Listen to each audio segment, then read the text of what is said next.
اور ان کی سمجھ میں نہ آیا، پھر سوال کیا، آپ نے جواب بھی دیا، مطمئن کر دیا۔ یہی چیز میں نے ان کو سمجھائی کہ 24 کو ولیمہ ہے،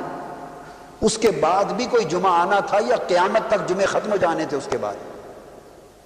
اس کے بعد بھی میرا اور آپ کا آمنا سامنا ہونا تھا۔ طریقہ یہ تھا، عذرو شرع، عذرو قانون، عذرو اخلاق، ان کا حق ہے، مگر حق یہ تھا کہ 24 کو اگر کوئی چیز ممکن ہے 24 کی رات آپ کی ساری افواہیں خود دم توڑ دیتی اور آپ کو خود شرمساری ہوتی اپنے 2-3 ہفتے کی اس پریشانی پر جو افواہوں پر یقین کر کے جس میں آپ مبتلا رہے، جھوٹی افواہوں پر، خود ہی آپ کو اطمینان ہو جاتا تو پوچھنے کی نوبت، اور یقیناً پوچھنے کی نوبت ہی نہیں آنی تھی۔ لیکن اگر کوئی چیز ایسی نہ سمجھ میں آنے والی، قابل اعتراض ہوتی تو آپ کا حق تھا اور حق ہے، آپ اس کے اگلے دن اگلی بار پوچھتے۔ بات فقط یہ ہے، جواب دہی اطمینان کے لیے ضروری ہے اور یہ عمل جاری رہنا چاہیے۔ حضور نبی اکرم صلی اللہ علیہ وسلم نے اپنی سنت کے ذریعے امت کو یہی معیار عطا فرمایا، یہی طریقہ عطا فرمایا۔ اگر چھوٹے بڑوں سے جواب طلبی نہ کر سکیں اور صرف بڑا ہی کرے چھوٹے سے جواب طلبی، اور بڑے کا معاملہ صرف اللہ کے سپرد ہو جائے، تو یہ تو پھر جنرل ضیاء الحق ہو گیا۔ وہ جنرل ضیاء الحق یہی کہا کرتے تھے قوم کو کہ میں اللہ کو جواب دے ہوں، قوم کے سامنے نہیں، یعنی اللہ میری نیتوں کو جاننے والا ہے اور اللہ میرے عمل کو جاننے والا ہے، میں کو غلط کروں گا تو اللہ کو جواب دے ہوں۔ اگر بڑا چھوٹوں کے سامنے جواب دے نہ رہے اور صرف اللہ کے سامنے جواب دے ہو جائے تو پھر دنیا میں تو موج ہی موج ہو گئی،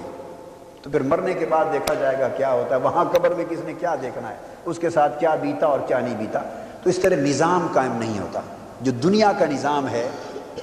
اور باہمی حقوق کا نظام ہے، اس کا انحصار اسی پر ہے کہ بڑا اگر چھوٹے کو نصیحت کرتا ہے اور اس کی غلطی پر اس کو سزا دیتا اور گرفت کرتا ہے یا تنبیہ کرتا ہے، جیسے میں نے تنبیہ کی ہے اس وقت ایک انتہائی غلط کام پر، جھوٹی افواہوں پر یقین کر کے فتنہ پھیلانے پر میں نے تنبیہ کی ہے، سختی سے تنبیہ کی ہے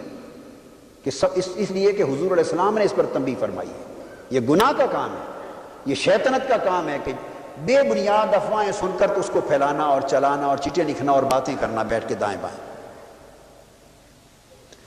تنبیہ جیسے میں نے کی ہے تو اس طرح آپ کا، ورکروں کا، پیروکاروں کا، عقیدت مندوں کا، ان کا بھی حق ہے، اسی طرح حق ہے کہ ان کا بڑا، ان کا قائد، ان کا رہنما اگر اپنے کہے کے خلاف چلتا ہے اور اس کے قول اور عمل میں تضاد ہے، منافقت ہے، منافرت ہے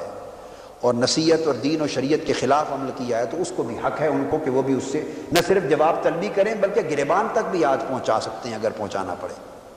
سیدنا صدیق اکبر رضی اللہ تعالیٰ عنہ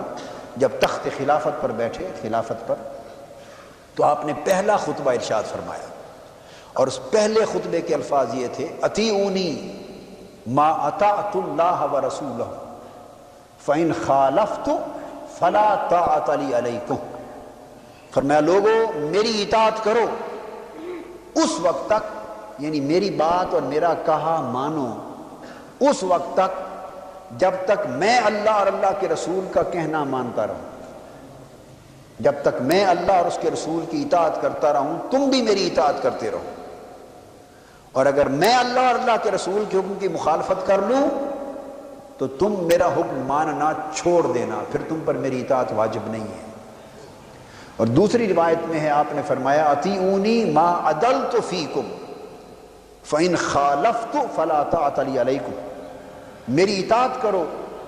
کب تک؟ جب تک میں تمہارے اندر عدل کرتا رہوں، اور اگر میں عدل کرنا چھوڑ دوں اور عدل کی خلاف ورزی کروں تو تم میرے حکم کی خلاف ورزی کر سکتے ہو۔ اور ایک قول یہ ہے کہ آپ نے پوچھا کہ لوگوں بتاؤ اگر میں عدل کرنا چھوڑ دوں اور راہ حق سے ہٹ جاؤں تو تم میرے ساتھ کیا سلوک کرو گے؟ تو صحابہ کرام میں سے کچھ لوگ اٹھے، انہوں نے کہا اس طرح اشارہ کر کے جیسے کوئی دھوبی کپڑے کو اس طرح نچوڑ کے اس کا پانی نکالتا ہے یا کسی چیز کا بل نکال دیا جاتا ہے کسی الٹی بگڑی ہوئی چیز کا، ہم نچوڑ کر مروڑ کر آپ کا بل بگاڑ ختم کر دیں گے۔ تو جب تک باہمی مواخذے کا طرفین کی طرف سے عمل جاری رہتا ہے، اسی وقت تک خیر برقرار رہتی ہے۔ بڑے چھوٹوں کا مواخذہ کرتے رہیں مگر طریقے میں، چھوٹے بڑوں کا مواخذہ کرتے رہیں آداب اور طریقے کے مطابق، جو سنت طریقہ ہے، افواہوں کے ساتھ نہیں حقیقتوں کے ساتھ کرتے رہیں تو اسی سے خیر برقرار رہتی ہے۔ کوئی شخص بڑا یا چھوٹا وہ فی نفس سے ہی خیر کا ضامن نہیں ہوتا۔ ہر ایک پر شیطان حملہ کر سکتا ہے، ہر ایک شخص راہ حق سے بہک سکتا ہے، پھسل سکتا ہے، گناہ کر سکتا ہے، گمراہ ہو سکتا ہے،